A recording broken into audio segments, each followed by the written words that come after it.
You're listening to the Daily Sales Tips podcast, and I'm your host, Scott Ingram. Today's tip comes from Sean Whitley. Sean is the VP of Sales Americas at Mito, a leading provider of global omnichannel communication solutions. He also co-founded OneRep.io, now Sales Clover, in 2018, which helps organizations engage decision makers into meaningful sales conversations. Here he is.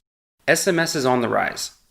Having an omnichannel communication strategy has become table stakes for businesses, and COVID-19 has us all reconsidering our approach for customer outreach. Nearly 50 million people are expected to opt into business SMS messaging in 2020 as more brands move towards omnichannel technologies, and sales is no exception.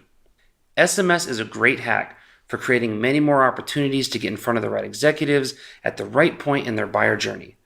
Your target buyer is generally a busy executive juggling a ton of priorities, so when you get those leads into the buying cycle and you're trying to nurture those relationships, email is not always the most viable communication option.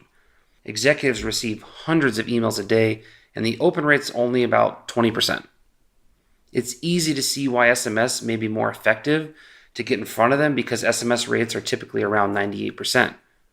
Now, to be clear, an SMS strategy for engaging this audience should be brought in methodically. You should almost never be used to reach out to net new contacts because this risks the executive feeling violated on their personal device and could end a potential relationship altogether.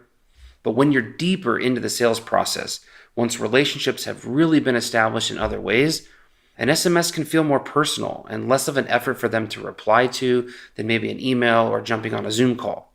SMS can be short, it can be to the point, responded to at their convenience with immediate back and forth between the two of you, creating a dialogue and giving you a chance for follow-up questions while you have them engaged versus these one-off emails.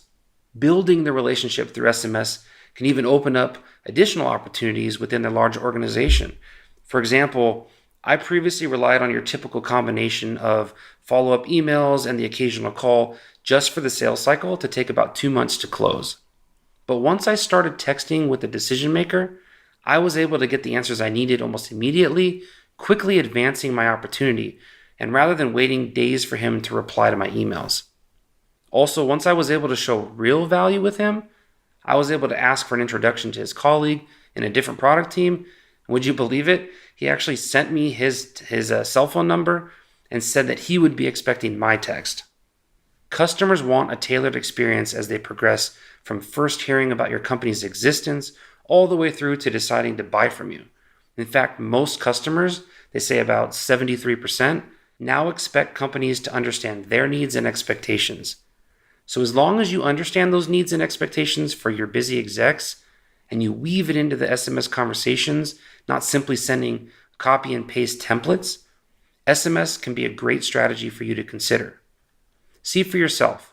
Text that decision maker a question that you need an answer to right now. Let me know how it goes. For more about Sean and to connect with him on LinkedIn, just click over to DailySales.Tips/583 and we'll have those links for you there. Once you've connected with Sean, be sure to come back tomorrow for another great sales tip. Thanks for listening.